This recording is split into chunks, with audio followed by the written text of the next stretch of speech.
Students, welcome to गर्व educates. और इस वीडियो में लेके आया हूं मैं आपके लिए एक नया चैप्टर होने वाला है इंटरनेशनल ऑर्गेनाइजेशंस। जब मैंने आपको लास्ट चैप्टर पढ़ाया था वो चैप्टर था पूरी तरह से रशिया के डिसइंटीग्रेशन के बारे में, जो हमने पढ़ा था एंड ऑफ बायपोलरिटी में। अब देखिए, रशिया के डिसइंटीग्रेशन के बाद ही शुरू होती है जो संस्थाएं, यानी कि जो इंटरनेशनल ऑर्गेनाइजेशंस थी वो दुनिया में आना शुरू हो गई थी। हालांकि शुरू तो बहुत पहले से हो गई थी, इनका एवोल्यूशन तो बहुत जल्दी हो गया था, लेकिन ये मेजर रोल में तब आई क्योंकि मेजर जो संस्थाएं थी ना वो काम करती थी यूएस, यानी कि जिसको सुपर पावर मान लिया गया था पूरे वर्ल्ड के द्वारा। उसी के लिए सारी संस्थाएं ऐसा माना जाता है कि उसी के डोमिनेंस में काम करती है। तो मेजर रोल में आना इनका तब हुआ जब 91 के बाद रशिया का डिसइंटीग्रेशन हुआ और वर्ल्ड जो है वो बना यूनिपोलर। वो वर्ड आपको इस चैप्टर में मिलेगा, यूनिपोलर वर्ड क्या होता है। देन अगर आप बात करो तो इंटरनेशनल ऑर्गेनाइजेशन में आपको सीरीज में क्यों नहीं पढ़ा रहा हूं, तो मैंने आपको बताया कि मेजर रोल इनका डिसइंटीग्रेशन के बाद ही हुआ रशिया के, तो इसलिए जरूरी था कि उसी सीक्वेंस में आपको पहले ही चैप्टर 6 में आपको पढ़ा दूं, जो कि जियोपॉलिटिक्स यानी कि वर्ल्ड पॉलिटिक्स का हिस्सा है। देखिए इस चैप्टर में हम क्या टॉपिक कवर करने वाले हैं। सबसे पहले जो टॉपिक होने वाले हैं आपके उसमें होगा कि ये इंटरनेशनल ऑर्गेनाइजेशंस थी क्या। दो सवाल होते हैं यहाँ पे कि एक तो इंटरनेशनल ऑर्गेनाइजेशन क्या थी और ये क्यों थी। देखिए क्या थी वो तो आपको पता ही होगा कि हाँ म्यूचुअल कॉपरेशन है या फिर इनको वॉर और पीस ट्रीटीज के लिए माना जाता है, लेकिन ये संस्थाएं क्यों थी। अब संस्थाओं का मेजर रोल तो था कि जो कंट्रीज अपलिफ्ट नहीं हुई है, जो कंट्रीज डेवलप नहीं हो पाई हैं, जो अभी डेवलपिंग फेज में या अंडर डेवलप्ड है, उन कंट्रीज को उस मेन स्ट्रीम के बीच में लाया जा सके। मेन स्ट्रीम यानी कि उन देशों के बीच में जो उनको ग्रो करने में मदद कर सकते हैं। ये इनका मेजर पर्पस था बनाने का। देन अगर आप बात करो तो evolution of UN. Evolution of UN का मतलब देखिए, जब संस्थाओं की बात हुई ना इंटरनेशनल ऑर्गेनाइजेशन, तो इन संस्थाओं में सबसे बड़ी संस्था बनी जो कि 1945 के बाद बनी, उसमें था यूएन, यूनाइटेड नेशन जिसकी मैं बात कर रहा हूँ। और उसी यूएन संगठन जो है ना वो कैसे यूनिपोलर वर्ल्ड में काम कर रहा है, यानी कि कैसे यूएस के अंदर यानी कि अमेरिका के अंदर कैसे यूएन जो है वो अब अमेरिका के इन्फ्लुएंस में ही काम कर रहा है। देन अगर आप बात करें तो कैसे रिफॉर्म आए, यानी कि यूएन में ही किस तरह से रिफॉर्म्स आए गए, यानी कि बदलाव किए गए यूएन में। भाई कुछ समय बाद सारे देशों को ऐसी जरूरत महसूस हुई कि यूएन की जो स्ट्रक्चर है, जो प्रोसेसेस है, उसमें बदलाव करने की जरूरत है, जो जुरिस्डिक्शन है उसमें बदलाव करने की जरूरत है। तो ऐसे में जो यूएन में बदलाव करेगा तो वो दो बेसिस पे करेगा, एक तो स्ट्रक्चर और प्रोसेस में, और दूसरा बदलाव क्या गया जुरिस्डिक्शन के अंदर। जुरिस्डिक्शन मतलब कितना एरिया उसके अंदर आता है यूएन के अंदर में, कहां तक आपका जो इन्फ्लुएंस है वो चल सकता है, यूएन के बाद कितने देश मानेंगे। तो ये सारा जुरिस्डिक्शन और स्ट्रक्चर प्रोसेस में बदलाव किए गए कुछ, जो इस चैप्टर का इंपॉर्टेंट हिस्सा है। देन अगर बात करें तो मैंने आपको बताया कि इंडिया का पर्सपेक्टिव हर चैप्टर में आपको देखने मिलेगा इससे। तो देखिए अब इंडिया के पॉइंट ऑफ व्यू से बात करें ना तो इंडिया का हमेशा न्यूट्रल फेज रहा है, थोड़ा सा भी नॉन अलाइनमेंट मूवमेंट जो इन्होंने कोल्ड वॉर के समय फॉलो किया इंडिया ने और बाकी कई देशों ने। तो ऐसे में जब यूएन जो था ना, जब इंडिया को देखा गया या तो बहुत सारे इन्फ्लुएंसेस में काम हो रहा है, यानी कि संस्था जो है तो यूएस डोमिनेंस के अंदर है, तो फिर इंडिया ने बहुत सारे रिफॉर्म्स यहाँ पे आप कह सकते हैं प्रपोज किए, यानी कि इंडिया ने बोला कि भाई आप ये सारे बदलाव करो तब तो हम एक संस्था के साथ जुड़ पाए।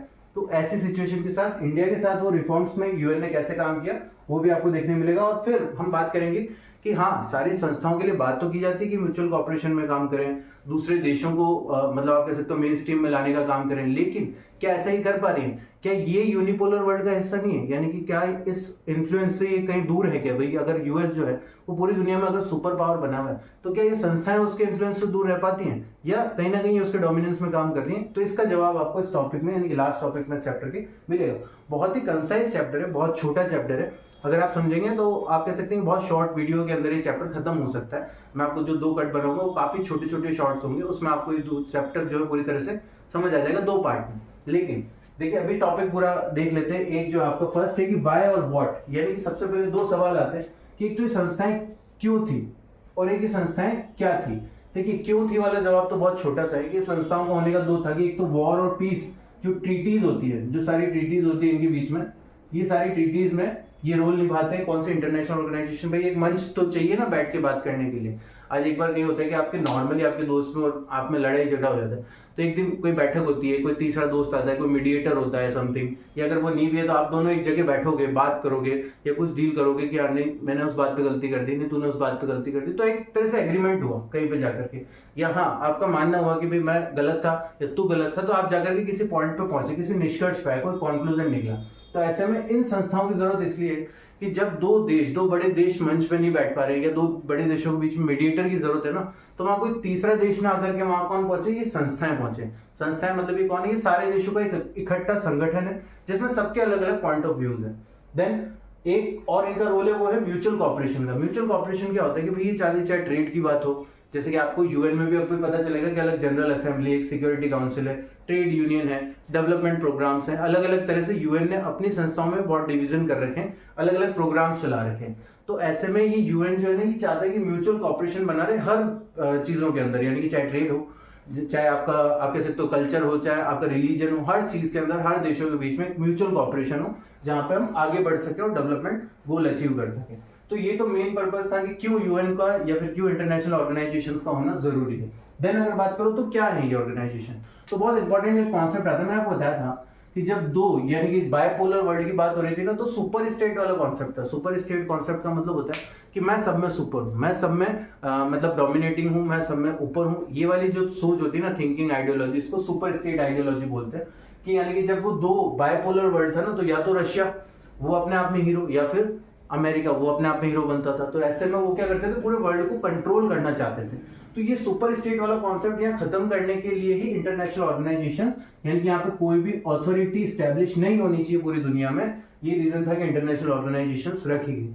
अब इन ऑर्गेनाइजेशंस का रोल क्या था, अगर रोल बात करूं तो वर्ल्ड प्रॉब्लम रिजॉल्व करना, एक तो इनका प्रॉब्लम मतलब जो भी समस्या है पूरी दुनिया में उसको रिजॉल्व करना एक इनका काम था। और एक कुछ वर्ल्ड प्रॉब्लम यानी कि कॉमन प्रॉब्लम भी हो सकती है जो सारे देशों के साथ है भाई। जैसे कि यहाँ प्रॉब्लम रिजॉल्व में तो वो प्रॉब्लम आ गई, जैसे किसी दो पर्टिकुलर देशों के बीच में वॉर हो गई, कोई दो देशों के बीच में ट्रीटी हो गई विशेष, तो इन चीजों को तो रिजॉल्व करना, कोई डिसएग्रीमेंट हो गया तो उसको रिजॉल्व करना, तो ये नॉर्मल इश्यूज में आ गया कि वर्ल्ड प्रॉब्लम या फिर दो मल्टीलैटरल कंट्रीज जो उनके बीच में रिजॉल्व करना बात हो गई। लेकिन जब कोई पूरी कॉमन इशू, जब कॉमन इशू पे बात हो रही है, जैसे कि बहुत सारे कॉमन इशू, कॉमन इशू के मतलब हर देश को उससे समस्या है, कोई पर्टिकुलर देश नहीं है जो उससे संघर्ष कर रहे हैं या कोई उससे उनको दिक्कत आ रही है, स्ट्रगल कर रहे हैं, लेकिन सारे देशों को उससे दिक्कत है। तो वो कॉमन इश्यूज रिजॉल्व करना भी इन्हीं ऑर्गेनाइजेशंस के अंडर आता है। जैसे कि आपको बताओ तो अभी कोविड-19 के अंदर एक संस्था थी वर्ल्ड हेल्थ ऑर्गेनाइजेशन, जो कि इसी यूएन का हिस्सा थी। इन्हीं संस्थाओं में से एक वर्ल्ड हेल्थ ऑर्गेनाइजेशन ने बहुत मेजर रोल निभाया था यहाँ पे कोविड-19 के अंदर।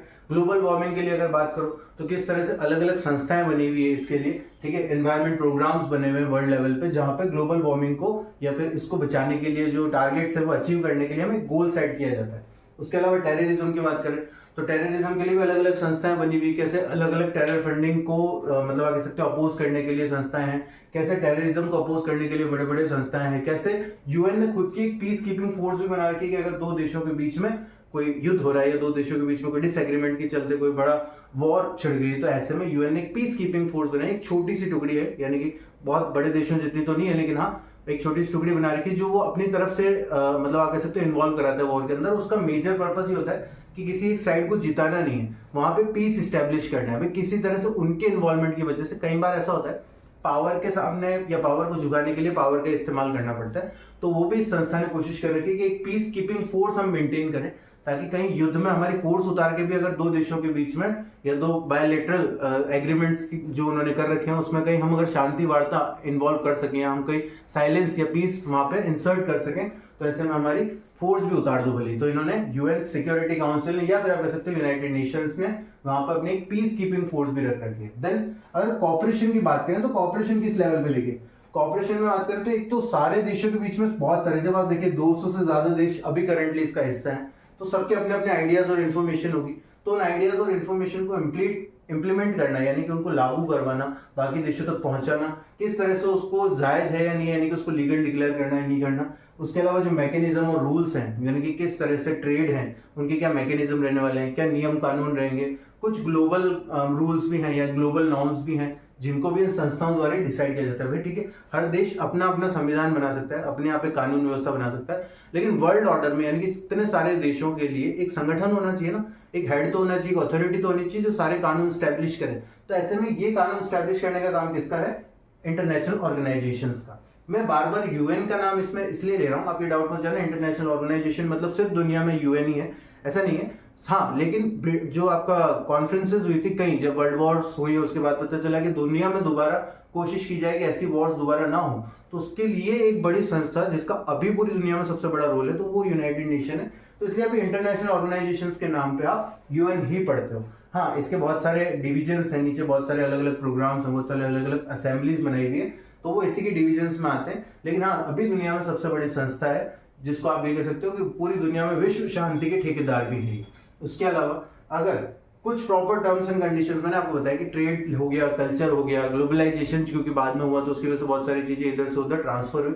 तो इन चीजों को लेकर के जो एग्रीमेंट की जरूरत थी ना, तो वो एग्रीमेंट के लिए जो अथॉरिटी स्टैब्लिश की गई वो भी एक यूएन थी। जैसे कि यूएन की एक ट्रेड ऑर्गेनाइजेशन भी है, यूएन के लिए अलग एक पीस एग्रीमेंट भी है, यूएन के अलग से एनवायरमेंट प्रोग्राम्स भी हैं, डेवलपमेंटल प्रोग्राम्स भी हैं। तो किस तरह से यूएन ने एक पूरी तरह से वर्ल्ड में अपनी रूट्स फैला रखी है, ये आपको इस चैप्टर में भी पढ़ने मिलेगा। अभी इसके दूसरे पार्ट में अपन देखेंगे किस तरह से यूएन का इवोल्यूशन हुआ, कहां से शुरुआत हुई, कहां तक ये पहुंचे, किस तरह से इनका इन्फ्लुएंस है, क्या जो देश है वो इनकी बात मानते हैं कि नहीं मानते, हाँ कितने देश इसका हिस्सा रहे। ये कुछ बड़े सवाल है जो भी आपको सेकेंड टॉपिक में इसका आंसर मिल जाएगा। यूनाइटेड नेशंस की अब हमें बात करनी पड़ेगी। अब यूनाइटेड नेशंस के साथ क्या केस था, देखिए वर्ल्ड वॉर 1 हुई, आपको पता है 1914 से 18 के दौर में, फिर वर्ल्ड वॉर 2 हुई 39 से 45 के दौर में। तो अब इस सारे देशों को लगा कि बार बार ऐसी क्या सिचुएशन आ जाती है कि वर्ल्ड वॉर वाली प्रॉब्लम आ जाती। क्या प्रॉब्लम थी, क्योंकि बीच में कोई अथॉरिटी थी नहीं देशों के बीच में, दो देशों के बीच में लड़ाई शुरू हुई, यानी कि दो पार्टीज के बीच में लड़ाई शुरू हुई, कोई थर्ड पार्टी इन्वॉल्व हुई, फिर फोर्थ पार्टी, फिर फिफ्थ पार्टी करके ऐसे करके सारे देश जो थे वर्ल्ड वॉर में इन्वॉल्व हो जाते थे। क्यों? क्योंकि कोई इंटरनेशनल संस्था या फिर कोई इंटरनेशनल ऑर्गेनाइजेशन वहां थी ही नहीं जो पीस स्टैब्लिश करने की बात करे, क्योंकि शांति किसी को चाहिए ही नहीं थी, सबको टेरिटरी चाहिए थी। तो ऐसे में मेजर रोल जो था वो वर्ल्ड वॉर 1 के बाद शुरू हुआ यहाँ पे यूएन का एवोल्यूशन, यानी कि आप देखो कि यूएन का बैकग्राउंड कहाँ से बना। बैकग्राउंड बनने की जब बात हुई ना, तो यहाँ पे क्या हुआ कि वर्ल्ड वॉर 1 में जब 1914 से 18 का ये दौर था, तो वर्ल्ड वॉर जब 1 खत्म हुई तो सारे देशों को लगा तो बहुत नुकसान वाला काम है, एक टेरिटरीज के चक्कर में कितने लोग मर जाते हैं, कितना पैसा बर्बाद हो जाता है, एक देश कितने साल पीछे चला जाता है डेवलपमेंट और ग्रोथ के मामले में। तो ऐसे में इन्होंने क्या करा, भाई लीग ऑफ नेशन नाम की एक संस्था बनाई। League of nation United Nations का ही पुराना नाम था, इसको प्रेडिसर बोल सकते हो आप यूनाइटेड नेशंस का, यानी कि ये जो संस्था थी पहले लीग ऑफ नेशंस के नाम से शुरुआत हुई थी इसकी 1920s के अंदर, तो इसको आप प्रेडिसर बोल सकते हो यूनाइटेड नेशन का। देन इसी संस्था के रहते ही फिर वापस वर्ल्ड वॉर 2 भी हो गई। तो भाई लोगों का था यार आपने संस्था बनाई, लेकिन इसकी जो जड़ें हैं वो इतनी मजबूत नहीं है वर्ल्ड ऑर्डर में, तो इसके लिए हम क्या करेंगे, इसको थोड़ा सा और पावर्स देंगे, इंटरनेशनल ऑर्गेनाइजेशन के तौर पर हम इसको थोड़ा सा और पावर्स देंगे, ताकि वर्ल्ड वॉर 2 के बाद इस संस्था को नाम चेंज किया गया। कई बार ऐसा माना जाता है कि नाम बदलने से लक्षण बदल जाते हैं, तो कोशिश की गई कि भाई ठीक है लीग ऑफ नेशंस हटाओ, इसको यूनाइटेड नेशंस नाम देते हैं। तो ये बना यूनाइटेड नेशन, जो पहले था आपका league of nation world war 1 के बाद, और फिर बना यूनाइटेड नेशन, जो कि फाइनली एक यूएन चार्टर था 1945 का, उसको साइन करने के बाद, जिसको लगभग आप कह सकते हैं यूएन चार्टर साइन करने के बाद में 51 देश, यानी कि उस समय 51 स्टेट्स ने, ये स्टेट्स में आपको बोलूंगा वर्ल्ड ऑर्डर में मैं देशों को यानी कि कंट्रीज को स्टेट्स बोला जाता है, तो यहाँ कंफ्यूज मत होना। तो ऐसे में ये वर्ल्ड ऑर्डर में 51 स्टेट्स जो थे उस समय, उन्होंने 24 अक्टूबर 1945 को चार्टर साइन करके इस संस्था का हिस्सा बनना मंजूर कर लिया, यानी कि वो इंटरनेशनल ऑर्गेनाइजेशन के तौर पे यूएन को आइडेंटिफाई करना उन्होंने शुरू कर दिया। तो ऐसे में यूएन चार्टर जो कि 51 स्टेट्स द्वारा साइन किया गया था, उनके दो ऑब्जेक्टिव थे। एक तो थे कि हम किसी भी इंटर स्टेट कॉन्फ्लिक्ट को रिजॉल्व करेंगे या फिर उसको प्रिवेंट करेंगे, यानी कि अगर जो दो देशों के बीच में हो रहा है या कई देशों के बीच में अगर कोई कॉन्फ्लिक्ट चल रहा है, तो उसको कोशिश करेंगे कि इस संस्था पे, इस मंच पे आके सुलझाया जा सके। भाई अगर नहीं सुलझा सकते तो दो देशों के बीच में हम वार्ता शुरुआत करेंगे। वार्ता मतलब हम उनके बीच में कम्युनिकेशंस करवाएंगे, एक चैनल प्रोवाइड करेंगे उनको कि किस तरह से ये शांति समझौता हो जाए, ताकि वर्ल्ड ऑर्डर में डिस्टर्बेंस ना हो या फिर वर्ल्ड वॉर के चांसेस ना बने। देन एक तो ये था, दूसरा मसला था इनके साथ में, दूसरा ऑब्जेक्टिव इनको कह सकते हो आप कॉपरेशन और पीस। कॉपरेशन और पीस की बात आती है, यानी कि कॉपरेशन में जब बात हुई तो मैंने आपको बताया ट्रेड होती है, ट्रीटीज होती हैं, बहुत सारे दूसरे आप कह सकते हो कि कम्युनिकेशन चैनल्स बनाए गए, बहुत सारे ट्रेड रूट्स बनाए गए देशों के बीच में। तो उन चैनल्स को मेंटेन करने के लिए यहाँ पे कॉपरेशन बहुत जरूरी था, और शांति तो सबसे ही ज्यादा जरूरी थी। जब दो देशों के बीच में शांति ही नहीं होगी तो शांति से ट्रेड कैसे हो पाएगा, शांति से व्यापार कैसे चलेगा। तो कॉपरेशन और पीस, उसके साथ इंटर स्टेट कॉन्फ्लिक्ट्स को बचाना, प्रिवेंट करना, कोशिश करना कि ना ही हो, शुरुआत ही ना हो उसकी। तो ये सारे इनके ऑब्जेक्टिव थे। देन अगर आप बात करो तो एक मतलब आप कह सकते हैं कि एक तरह से एनालिसिस किया गया। एनालिसिस ये हुआ कि यार ज्यादातर लड़ाइयाँ किस वजह से हो रही है। ज्यादातर लड़ाइयाँ इसलिए हो रही है या तो आप सोशली इकोनॉमिकली वीक हो, यानी कि आप वो डेवलपमेंट ढूंढ रहे हो दुनिया में, जैसे कि अगर श्रीलंका की बात करें जहाँ सिविल वॉर्स होती है टाइम टाइम पे, तो रीजन है कि सोशल और इकोनॉमिक डेवलपमेंट नहीं हो पा रहा है श्रीलंका में। और भी कई देश हैं जो सोशल या इकोनॉमिक डेवलपमेंट ढूंढते हैं या फिर किसी और देश के सोशल और इकोनॉमिक डेवलपमेंट को गिराना चाहते हैं। यही मेन रीजन है कि माना जाता है कि वॉर जनरली इसी बेस पे होती है। तो भाई इन्होंने कोशिश करी कि क्या करें, इसी मैटर पे हम थोड़ा सा दूसरे देशों को सॉलिड कर दें, मतलब हम उनको सोशली और इकोनॉमिकली एक मंच प्रोवाइड कर दें, एक स्टेज दे दें, जहाँ पे वो अपना सोशल और इकोनॉमिक इन्फ्लुएंस दोनों बता सकें दूसरे देशों को, उसको प्रोटेक्ट कर सके, उसको आइडेंटिफाई करवा सकें। ठीक है, अगर सपोज मैं कमजोर भी हूँ पर मैं अगर बहुत सारे अमीर लोगों के बीच में बैठता हूँ, मैं गरीब हूँ और बहुत सारे अमीर लोगों के बीच में बैठता हूँ, तो धीरे धीरे मैं थोड़ा रिकॉग्नाइज करवा पाऊंगा उनको कि भाई हाँ मैं किन चीज़ों में बेहतर हूँ। तो यही कोशिश की गई कि जो छोटे देश हैं उनको भी एक मंच दिया जाए कि किस तरह वो बड़े देशों के साथ बैठ के अपना कल्चर, अपना सोशलिज्म, अपना जो इकोनॉमिक है उनका, जो इकोनॉमी है उनका, जो किस तरह का उनका स्ट्रेटेजी रहता है, ये सारी चीज़ों को एक मंच मिल जाए ताकि वो डेवलपमेंट मिले उन्हें जो वो ढूंढ रहे हैं दुनिया में। कई बार इसी डेवलपमेंट की कमी की वजह से ही एक देश या तो टेरिटरी के नाम पे या उससे उसकी इनकम के नाम पे दूसरे देश पे हमला करता है, उस पर डोमिनेंस जमाने की कोशिश करता है। तो ये एनालिसिस किया गया। तो मैंने आपको बताया यूएन चार्टर 1945 में 51 स्टेट्स ने साइन किया, उसके 6 हिस्से बनाए गए। मैंने आपको बताया बहुत सारी असेंबली में या फिर जो यूनाइटेड नेशन था उसमें बहुत सारे ऐसे 6 ऑर्गन्स बनाए गए जो कि अलग अलग टाइम पे, क्योंकि पोर्टफोलियो डिवाइड करना पड़ेगा ना। एक सपोज आप प्राइम मिनिस्टर चुनते हो तो प्राइम मिनिस्टर तो सारे काम नहीं करेगा ना, वो अलग अलग मिनिस्ट्री, अलग अलग पोर्टफोलियोज मिनिस्टर्स को देता है कि भाई आप ये पर्टिकुलर डिपार्टमेंट देखो एग्रीकल्चर का, आप पर्टिकुलर टेक्सटाइल का डिपार्टमेंट देखो, आप पर्टिकुलर लेबर डिपार्टमेंट देखो, आप पर्टिकुलर कोई और मतलब आप मिलिट्री डिपार्टमेंट या फिर आर्म फोर्सेस का जो डिपार्टमेंट है वो देखो। तो इस तरह से डिपार्टमेंट्स बांट दिए जाते हैं। तो यहाँ पे भी 6 ऑर्गन बनाए गए जिसको याद करने का एक तरीका आपका गेस्ट आई। देखिए गेस्ट आई बहुत नॉर्मल एक वर्ड है। सपोज अगर कोई लड़की है और वो गेस्ट बन के आ रही है तो आप बताओ गेस्ट आई, ठीक है, घर पे। तो ये वर्ड अगर आपने याद रख लिया तो आपको ये 6 ऑर्गन्स में बहुत इजीली याद हो जाएंगे। कैसे? देखिए गेस्ट आई में जी से होने वाला आपका जनरल असेंबली। जनरल असेंबली के बारे में थोड़ी बात करते हैं। जनरल असेंबली एक कॉमन असेंबली की बात हो रही है, जैसे किस तरह से लोकसभा होती तो सारे ही मेंबर्स बैठते हैं वहां पे। लेकिन अब कैबिनेट मिनिस्ट्री की बात करते हैं, कैबिनेट में सारे नेता थोड़ी बैठते हैं। कैबिनेट में तो कुछ गिने चुने मिनिस्टर जिनके पोर्टफोलियो जो इंपॉर्टेंट डिपार्टमेंट्स होल्ड करते हैं वही बैठते हैं उस मीटिंग में। कैबिनेट मीटिंग्स और लोकसभा की असेंबली दोनों में डिफरेंस है।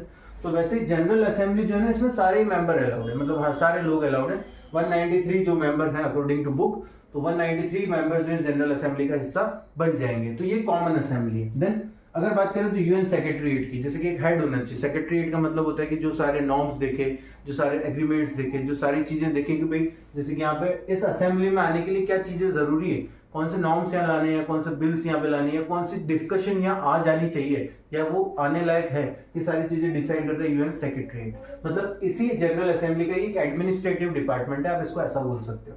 देन अगर बात करो तो इकोनॉमिक और सोशल काउंसिल, ये बहुत इंपॉर्टेंट है क्योंकि इसका मेजर पर्पज ही ये था कि इकोनॉमिकली और सोशली हमको सारे देशों को डेवलप करना है। तो इस संस्था का रोल यहाँ पे सबसे ज्यादा बढ़ जाता है यूनाइटेड नेशन में कि आप सारे देशों को क्या इकोनॉमिकली और सोशली डेवलप करवा पाओगे। तो उसका सारा जिम्मा जो है वो इस संस्था को दिया गया जो कि थी इकोनॉमिक एंड सोशल काउंसिलिंग, ठीक है, सॉरी काउंसिल। देन अगर बात करें तो सिक्योरिटी काउंसिल, ये बहुत ही पावरफुल हिस्सा है यूनाइटेड नेशन का। पावरफुल होने का रीजन ये है कि इसमें है ना 5 परमानेंट, ये मैं आपको बताने वाला हूँ, देखिए 5 परमानेंट और 10 नॉन परमानेंट मेंबर, यानी कि 5 परमानेंट मेंबर्स और 10 नॉन परमानेंट मेंबर्स होते हैं। अब उसमें फर्क क्या पड़ता है कि दुनिया का ऐसा मानना है कि ये 5 परमानेंट मेंबर्स जनरली वो मेंबर्स हैं जिनका वर्ल्ड वॉर 2 में बहुत बड़े हिस्से में पावर रहा है, यानी कि ये विजेता भी रहे उस युद्ध में, उसके अलावा इनका पावर भी रहा है। तो ये 5 लोगों ने ही अपने आप को परमानेंट मेंबर्स बना लिए। देन अगर बात करें तो 10 नॉन परमानेंट मेंबर है जो हर 2 साल में बदलते हैं, यानी कि एक देश अगर वो परमानेंट मेंबर नहीं बन पाया, नॉन परमानेंट मेंबर बना हुआ है,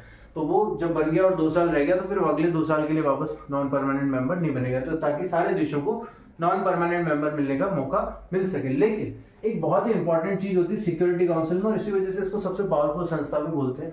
किसी भी देश पे सिक्योरिटी के लिए, यानी कि उसके सिक्योरिटी पे किसी भी देश पे कोई मतलब आप कह सकते हैं कि कोई एक्शन लेना है पर्टिकुलर, तो ये सिक्योरिटी काउंसिल का रोल होता है।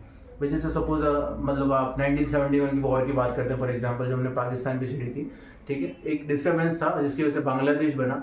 तो ऐसे में जब हम पाकिस्तान में बांग्लादेश बनाने पे तुले हुए थे ना, तो तब वहां पर सिक्योरिटी काउंसिल ने बहुत कोशिश करी थी कि भारत पे तरह तरह के सैंक्शन लगा दिए जाए। तो सैंक्शन लगा दिया जाए मतलब भारत को पूरी तरह से आप कह सकते हैं आइसोलेट कर दे दुनिया में। तो ऐसे में क्या होती है, इन देशों के पास में एक पावर होती है जिसको बोलते हैं वीटो पावर, बहुत इंपॉर्टेंट है। वीटो पावर का मतलब क्या होता है, इन 5 देशों में से भाई 10 नॉन परमानेंट मेंबर तो कुछ नहीं कर सकते यहाँ पे। अगर सिक्योरिटी काउंसिल ने बोला कि भारत पे सैंक्शन लगाने तो वो लगाने, नॉन परमानेंट मेंबर्स का यहाँ पे कोई रोल नहीं। लेकिन इन 5 परमानेंट मेंबर का रोल ये है कि अगर इनमें से एक ने भी वीटो लगा दिया, वीटो का मतलब डिसएग्रीमेंट जता दिया अगर उन्होंने कि नहीं हम नहीं चाहते कि भारत पे सैंक्शन लगे, तो अगर एक भी वीटो लगा तो ये जो मतलब आप कह सकते हैं सैंक्शन है पास नहीं होगा भारत पे सैंक्शन नहीं लग पाएगा।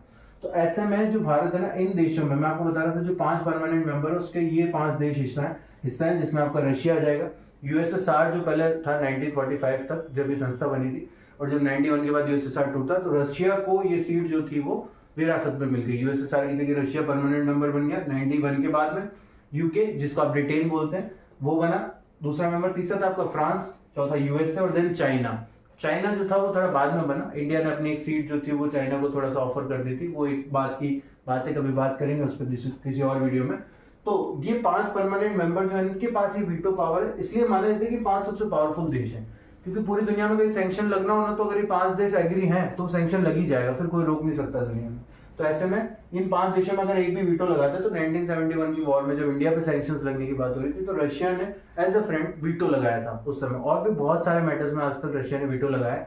तो वो वीटो पावर की वजह से इंडिया बच गया। वो ट्रेड सैंक्शंस जो थे, ट्रेड बैन होने से यानी कि व्यापार बंद होने से बचा गया इंडिया, या उसको बचा लिया गया रशिया द्वारा, आप ऐसे कह सकते हैं। तो सिक्योरिटी काउंसिल यहाँ पे सबसे पावरफुल काउंसिल है यूनाइटेड नेशन के अंदर, मैंने आपको बता दिया क्यों। देन ट्रस्टीशिप काउंसिल की बात करते हैं। देखिए ये काउंसिल जरूरी तो नहीं है ज्यादा, लेकिन हाँ थोड़ा सा बात करते हैं। ट्रस्टीशिप काउंसिल जो थी ना ये इसलिए बनाई गई थी कि पूरी दुनिया में कहीं भी कोई भी देश जो है ना वो सोवरेन रहना चाहिए, यानी कि वो किसी दूसरे देश के अंदर गुलाम नहीं होना चाहिए। ये ट्रस्टीशिप काउंसिल को काम दिया गया कि भाई आप देखो कि कोई भी देश किसी दूसरे देश का गुलाम ना हो, इंपीरियलिज्म नहीं होना चाहिए किसी भी तरह से। तो ट्रस्टीशिप काउंसिल जो थी ये देखने का काम करती थी, उसको लुक आफ्टर करती थी कि सब सोवरेन होने चाहिए। तो 94 के बाद ऐसा ऑब्जर्व किया गया कि भाई कोई भी देश किसी का गुलाम नहीं है, सब या तो आजाद है या सब डेवलप करने की कोशिश कर रहे हैं। कोई डेवलपिंग फेज में है, कोई डेवलप्ड हो चुका है, ठीक है, कोई अंडर डेवलप्ड है, स्टिल सब आजाद है, अपने पे ओन पे काम कर रहे हैं। तो ऐसे में 94 के बाद जरूरत नहीं लगी कि संस्था को कंटिन्यू करने की जरूरत है। तो 94 के बाद इस संस्था को हटा दिया गया। यूएन का हिस्सा भी ये संस्था नहीं है ट्रस्टीशिप काउंसिल। ये एमसीक्यू का हिस्सा हो सकती है, हो सकता है सॉरी, कि कौन से ऐसी संस्था है जो बाद में यूएन से हटा दी गई थी। तो वो था आपका ट्रस्टीशिप काउंसिल, जिसका मेजर वर्क था कि इंपीरियलिज्म को कंट्रोल करना या उसको एबोलिश करना। तो वो 94 तक हो चुका था कि कोई भी देश किसी भी देश के अंडर ये गुलाम नहीं था। तो ये ट्रस्टीशिप काउंसिल हटा दी गई। देन आईसीजे, ये भी एक इंपॉर्टेंट है। जैसे कि आपने देखा हो तो इंडिया से रिलेटेड अभी एक केस था बहुत फेमस, वो यहाँ पे डिस्कस हुआ था। आप मुझे कमेंट में बताना कौन सा केस था। तो आईसीजे जो था ना ये इंटरनेशनल कोर्ट है। जैसे भी आपके देश में भी एक सुप्रीम कोर्ट है, जहाँ पे मतलब आप कह सकते हो सुप्रीम अदालत है, जहाँ पे जो आपकी रूलिंग गवर्नमेंट है उसको भी उसके डिसीजन मानने पड़ते हैं, उसको रिवर्स कर सकते हैं। वो सुप्रीम कोर्ट जो है वो रूलिंग गवर्नमेंट के डिसीजन को भी रिवर्स कर दे, इतना पावर। तो वैसे इंटरनेशनली भी को होना चाहिए जिसकी बात मानी जाए, क्योंकि जो जुर्म हो रहे हैं या फिर जो भी एक्टिविटीज हो रही है, जो भी आप कह सकते हो कि लीगली कुछ भी हो रहा है, तो इंटरनेशनल लेवल पे भी तो हो रहा है ना भाई। आप सिर्फ इंडिया में ट्रेड थोड़ी कर रहे हो, आप इंटरनेशनली भी ट्रेड कर रहे हो, इंटरनेशनल क्राइम्स भी हो रहे हैं। तो ऐसे में एक इंटरनेशनल कोर्ट की भी जरूरत थी। तो वो इंटरनेशनल कोर्ट किसने बनाया? यूएन की एक संस्था जिसने बनाया आईसीजे, जिसको बोलते हैं आप इंटरनेशनल कोर्ट ऑफ जस्टिस, जिसमें बहुत ही वेरायटी में। ऐसा नहीं आप देखो अब ये सवाल है कि इंटरनेशनल कोर्ट ऑफ जस्टिस में जज कौन बनता होगा, तो सारे देशों से मिला करके वोटिंग के साथ बाकायदा पूरे ट्रांसपेरेंसी के साथ यहाँ पे जज चुने जाते हैं, जो फिर इंटरनेशनली ग्लोबली कोई फैसला देते हैं, और वो मान्य भी होता है ग्लोबली, सारे देशों को मानना पड़ता है। तो ये थे यूएन के 6 ऑर्गन, जिसमें मैंने बताया कि सबसे पावरफुल ऑर्गेनाइजेशंस थी आपकी सिक्योरिटी काउंसिल, उसमें सॉरी ऑर्गन था सिक्योरिटी काउंसिल, और देन उसके बाद सबसे जरूरी सबसे इंपॉर्टेंट था आपका economic and social council. Then और सबसे कॉमन का मतलब हो गया कि जिसमें सभी आ गए, बहुत जरूरी है सबका साथ होना, तो वो था जनरल असेंबली, जिसमें 193 मेंबर्स है as per your book. Then और अगर जस्टिस की बात करें, न्याय की बात करें, तो सबसे बड़ी संस्था इस मतलब संस्था का सबसे बड़ा ऑर्गन वो था आपका आईसीजे यानी कि इंटरनेशनल कोर्ट ऑफ जस्टिस, जो कि मेन आपकी यही 4 होने वाली है इसमें, security council, economic and social council, general assembly और देन आईसीजे। तो ये क्यों इंपॉर्टेंट है? कौन से 5 परमानेंट मेंबर्स हैं, इनके नाम याद रखना बहुत जरूरी है इस चैप्टर में, ठीक है। और गैस टाइप जो मैंने आपको ट्रिक बताई कि इससे आप 6 ऑर्गन इजीली याद कर सकते हो।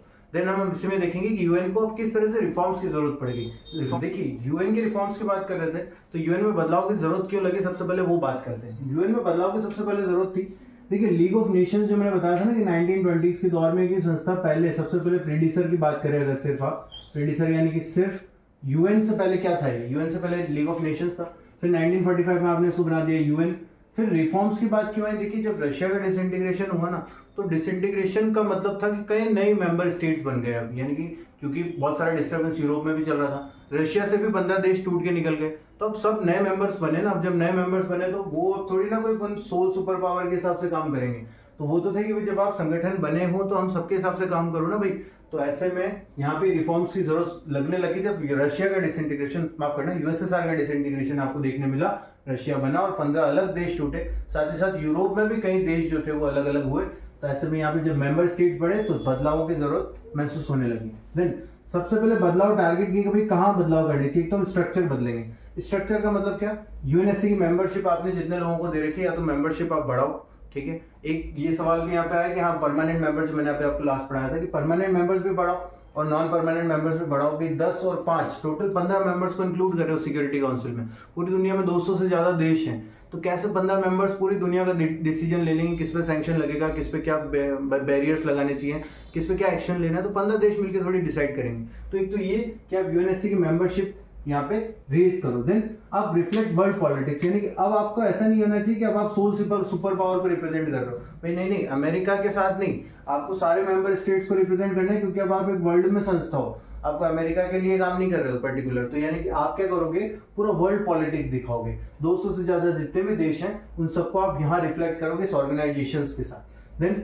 एशिया और अफ्रीका और साउथ अमेरिका, जैसे कुछ ज्यादातर जो अंडर डेवलप्ड देश थे ना, वो यहाँ पे एशिया में, अफ्रीका में और साउथ अमेरिका रीजन्स में, तो इन रीजन्स को भी यहाँ पे रिफ्लेक्ट किया जाए, वर्ल्ड पॉलिटिक्स का हिस्सा बनाया जाए। तो इनकी बड़ी डिमांड थी कि स्ट्रक्चर में आप कुछ ऐसे बदलाव करो कि भाई हम भी शामिल हो सके, हम संस्था का हिस्सा बनना चाहते हैं। देन बजटरी प्रोसेस और एडमिनिस्ट्रेशन, अभी तक क्या दिक्कत थी कि एडमिनिस्ट्रेशन में रोल उसका था जो ज्यादा बजट बना पाता था या ज्यादा आप कह सकते हो फंड्स देता था यूएन को। जैसे कि आपको पता है बड़े फंड्स कौन देता होगा, रशिया देता होगा, अमेरिका देता होगा, बड़े बड़े जो देश हैं जो परमानेंट मेंबर्स थे, तो वो परमानेंट मेंबर्स ही यहाँ पे सारा बजट कंट्रोल कर रहे हैं ना, और वो बजट कंट्रोल कर रहे हैं तो वो एडमिनिस्ट्रेशन में अपना इंटरफेरेंस दिखाएंगे इसी भैया कि पैसा दे रहे हैं तो वो जो डिसीजन होंगे उसको कहीं ना कहीं वो इंटरफेयर करेंगे। तो ऐसे में बजटरी प्रोसेस को भी आप थोड़ा सा बदलाव करो, ये डिमांड थी स्ट्रक्चर के बेसिस पे। स्ट्रक्चर मतलब जैसे एक बिल्डिंग है, ठीक है, तो बिल्डिंग में आप स्ट्रक्चर में बदलाव करना चाहते हो ना भैया, स्ट्रक्चर में कि हाँ ये रूम यहाँ पे ठीक नहीं, किचन सही नहीं लग रहा है, यहाँ पे ये प्रॉब्लम है, वो इश्यू, तो वो आप स्ट्रक्चर में बदलाव कर रहे हो, ठीक है। तो ये स्ट्रक्चर बदलाव ही करना चाहते हैं, आप संस्था नहीं तोड़ रहे, संस्था बदल नहीं रहे,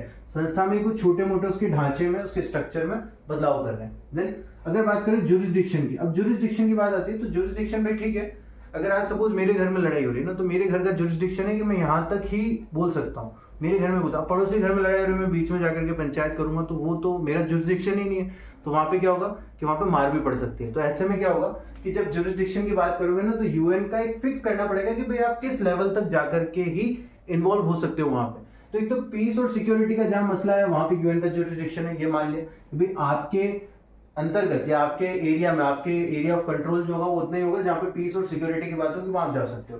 देन जहाँ पे डेवलपमेंट और ह्यूमैनिटेरियन वर्क की बात हो रही है ना, यहाँ थोड़ा सा कंफ्यूजन होता है कि डेवलपमेंट और ह्यूमैनिटेरियन वर्क क्या होता है।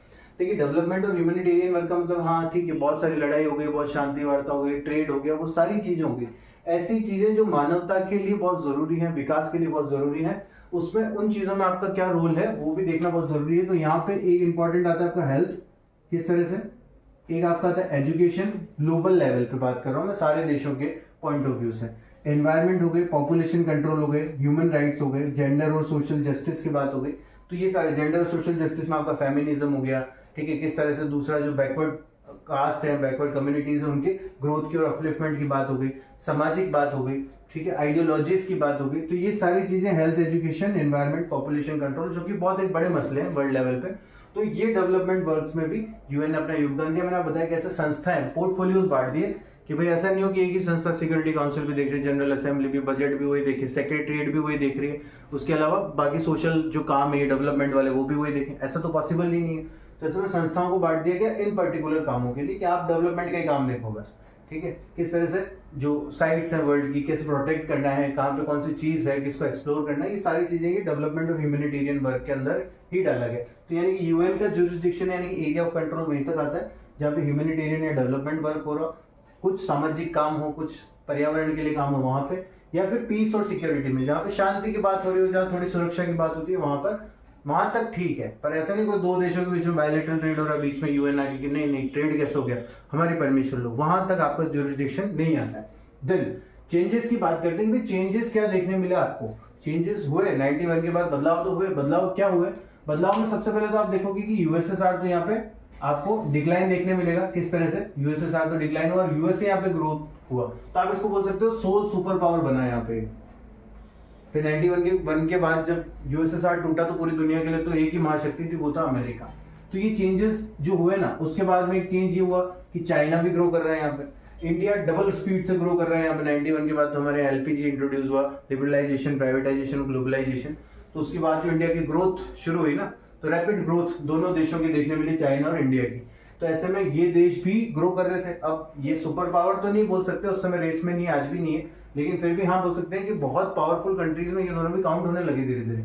ऐसे में एशियन इकोनॉमीज भी धीरे धीरे राइज होने लगी। एशियन इकोनॉमीज मतलब एशिया में बहुत सारे ऐसे देश थे जिनकी इकोनॉमी, अगर कंबाइनली बात करें पूरे एशिया की, तो उनकी इकोनॉमी कई देशों को टक्कर दे रही थी। तो ऐसे में एशिया की इकोनॉमी बढ़ रही, तो एशिया की इकोनॉमी, जो एशियन देश हैं, जो एशिया के जो सारे देश हैं, जो सारी कंट्रीज हैं, वो भी अपना इन्वॉल्वमेंट ज्यादा हद तक इंटरनेशनल ऑर्गेनाइजेशन में चाहते थे। हर व्यक्ति, मैं बता रहा हूँ ना, वर्ल्ड ऑर्डर में या तो आप जमीन के लिए लड़ोगे, टेरिटरी के लिए, अधिकार के लिए लड़ोगे। तो जब यहाँ टेरिटरी की लड़ाई थोड़ी सी शांत होने लगी इंटरनेशनल ऑर्गेनाइजेशन के केस में, तो भैया अब हम अधिकार के लिए लड़ेंगे, मुद्दा तो चाहिए ना, फ्री बैठे हैं तो कोई काम तो करेंगे। तो ऐसे में इन्होंने क्या करा कि भाई अब लड़ेंगे, अब रिफॉर्म्स करेंगे, बदलाव करो, आप हमारे को भी रोल दो। तो ये जिद शुरू हो गई एशियन इकोनॉमीज, और साथ में और देशों की भी जो कॉन्टिनेंट्स है उनकी भी जो इकोनॉमी राइज होने लगी। तो धीरे धीरे वो अपना रोल मांगने लग गए, सबको हीरो बनना है, ठीक है, पिक्चर में। देन अगर बात करें तो न्यू मेंबर स्टेट्स, क्या रीजन थे? एक तो मैंने आपको बोला 94 के बाद ऐसा मान लिया कि भाई कोई भी देश किसी के इन्फ्लुएंस में नहीं था, तो ट्रस्टीशिप काउंसिल तो आपने हटा दी। अब किसी के इन्फ्लुएंस में कोई देश नहीं है, मतलब सब आजाद है, सब सॉवरेन है, सब सॉवरेन है। डीकोलोनाइजेशन हो चुका पूरी तरह से। तो अब डीकोलोनाइजेशन के चलते बहुत सारे देश फ्री हो गए। मतलब अब किसी के राज में थोड़ी कि भाई ये भी मेरा है, वो भी मेरा, तो पूरी टेरिटरी तो मेरी है, यानी कि सब सॉवरेन है, तो सब एक पर्टिकुलर स्टेट के तौर पे जाने लगे। तो जब उनको पर्टिकुलर स्टेट माना गया, देश माना गया, तो वो चाह रहे थे हमारे को भी इंटरनेशनल ऑर्गेनाइजेशन में जोड़ो और अधिकार दो हमारे को भी। तो ऐसे में डीकोलोनाइजेशन और रशिया का माफ करना, यूएसएसआर का जो डिसइंटीग्रेशन हुआ, तो रशिया के बाद जो 15 देश टूटे, वो भी यहाँ पे बढ़ गए मेंबर स्टेट्स में। तो यहाँ तक तो 51 लोगों ने यूएन चार्टर साइन किया। धीरे धीरे यहाँ पे दुनिया में देश बढ़ते जा रहे हैं, इन्वॉल्वमेंट बढ़ता जा रहा है। जैसे जैसे देश बढ़ते जाएंगे, आइडियाज और नए आते जाएंगे, और बदलाव की डिमांड जो है, यानी कि रिफॉर्म्स डिमांड होने लगेंगी, ठीक है। तो ऐसे में नए चैलेंजेस क्या थे अब इनके लिए? अब चैलेंज ये थे कि मेंबर स्टेट तो बढ़ा दिए, लेकिन अब दिक्कत ये थी कि टेररिज्म बढ़ रहा था, और फिर सारे देश यूएन के पीछे लग गए, ठीक है आपने सिक्योरिटी काउंसिल बनाई ना, हमारे यहाँ पे आतंकवादी हमला हो गया, तो अब आप मैनेज करो, ठीक है। तो अब टेररिज्म को भी आपको टैकल करना है। डेवलपमेंट बट तो ठीक है, वो तो छोड़ो, आप सिक्योरिटी काउंसिल जो आपने बना रखी है, सैंक्शन लगाओ भाई। जैसे भारत कब से यूएन से डिमांड कर रहा है कि पाकिस्तान को हम मतलब मानते कि टेररिज्म को सपोर्ट करता है ओपनली, तो हम क्यों डिमांड कर रहे हैं, यानी कि कब से डिमांड कर रहे हैं कि टेररिज्म सपोर्ट करता है, हमारे पास प्रूफ भी हमने दे दिए, तो आप पाकिस्तान पे तरह तरह के सैंक्शंस लगाओ, इन्हें अलग थलग करो, आइसोलेट करो पूरी दुनिया से। तो ये नए चैलेंजेस थे। न्यूक्लियर प्रोलिफरेशन, यानी कि सारे देश न्यूक्लियर हथियार डेवलप कर रहे हैं। एक वो बहुत सारे ट्रीटीज में आपको यहाँ देखने मिलेंगे, सीबीटी जो कॉम्प्रिहेंसिव टेस्ट बैंड ट्रीटी थी, उसके अलावा आपके जो नॉन प्रोलिफरेशन ट्रीटी थी, वो ये सारे ट्रीटीज में देखने मिलेगा कि 1964 के बाद लगभग ये जो 5 परमानेंट मेंबर्स थे, जिसमें आपका फ्रांस हो गया, जिसमें आपके यूएसए हो गया, रशिया था, चाइना था, ये देश जो थे ना न्यूक्लियर हथियार बना चुके थे 1964 तक। तो इन्होंने क्या करा, उसके बाद नॉन प्रोलिफरेशन ट्रीटी डाल दी, जिसमें कोई भी देश अगर वो न्यूक्लियर हथियार जो है उनको टेस्ट करता है, तो ये माना जाएगा कि वो पूरी दुनिया की जो संधि है, यानी कि जो मैत्री है, जो उनके बीच में कोऑर्डिनेशन है, उसके खिलाफ जाना चाहता है, वो विश्व शांति के पक्ष में नहीं है। तो भारत इसके बहुत विरोध में था। भारत का यह था कि भाई ठीक है, आपको बनाने थे 64 तक जब आपने बना लिया, लेकिन अब हम बनाएंगे तो विश्व शांति के खिलाफ है। तो ये रिफॉर्म्स भी चाहता था इंडिया कहीं ना कहीं। तो ये चैलेंजेस थे। उसके अलावा क्लाइमेट चेंज एक बड़ा, तो ये सभी देशों को इम्पैक्ट डाल रहा था, इसलिए चैलेंज बन गया था। एनवायरमेंट डिग्रेडेशन था, ग्लोबल वार्मिंग एक बड़ा इशू था, एपिडेमिक्स यानी टाइम पे जो बीमारी आ रही थी, बहुत पहले कोलेरा फैला था, फिर उसके बाद अभी रिसेंट कोविड-19 आया, फिर जेनोसाइड्स देखने मिले, तरह तरह के सिविल वॉर्स, जैसे श्रीलंका की जो सिचुएशन थी, वहां पे नजर रखना बहुत जरूरी था यूनाइटेड नेशंस का।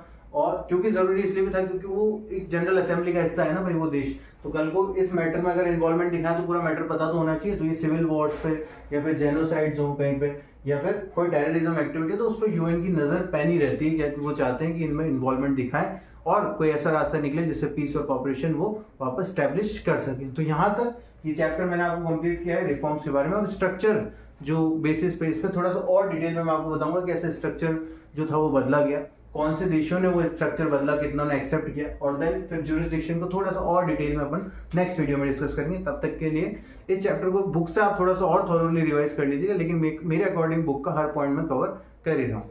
तो देन मिलते हैं नेक्स्ट वीडियो में। Thank you so much.